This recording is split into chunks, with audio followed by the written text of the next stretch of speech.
আজকে রান্না করব কই মাছ ভুনা করব। ভিডিওটা দেখবেন। আজকে জানুয়ারি মাসের 19 তারিখ 2026 সাল করব কই মাছ ভুনা করব। এখন এখানে হলুদ মরিচ লবণ দিয়ে ভেজে নিচ্ছি, তারপরে ভুনা করব। আর এখানে উপকরণ যাবে মরিচ পাউডার, হলুদ পাউডার, আদা রসুন পেঁয়াজ বাটা, জিরা পাউডার, লবণ, পেঁয়াজ, আর এখানে নিচ্ছি সোয়াবিন তেল। আজকে করব কই মাছ ভুনা। ভিডিওটা দেখবেন ইনশাল্লাহ। পেঁয়াজের তেল দিয়ে দিলাম। এখন ভালো করে সব মশলা দিয়ে কষিয়ে নেব। মাছগুলো ভেজে নিচ্ছি।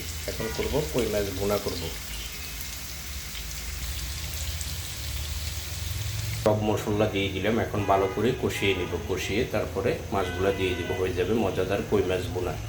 আজকে জানুয়ারি মাসের 19 তারিখ 2026 সাল। মশলাটা কষানো হয়ে গেছে। এখন কই মাছগুলো দিয়ে দিব, দিয়ে একটু পানি দিয়ে নামাই ফেলবো, হয়ে যাবে মজাদার কই মাছ ভুনা। আজকের রেসিপি কই মাছ ভুনা।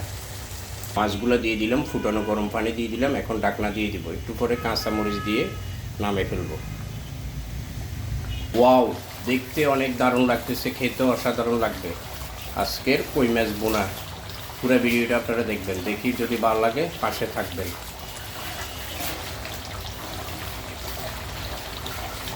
Wow, nice.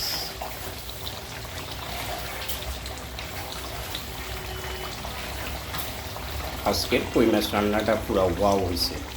এটা ভাতের সাথে খেতে অনেক দারুণ লাগবে। তো আপনারা যদি ভিডিওটা আপনাদের ভালো লাগে, লাইক শেয়ার ফলো দিয়ে পাশে থাকবেন ইনশাল্লাহ। ধন্যবাদ। আজকের ভিডিওটা এখানে শেষ করব। আজকের কই মাছ ভুনাটা হইতেছে। আজকে জানুয়ারি মাসের 19 তারিখ 2026 সাল।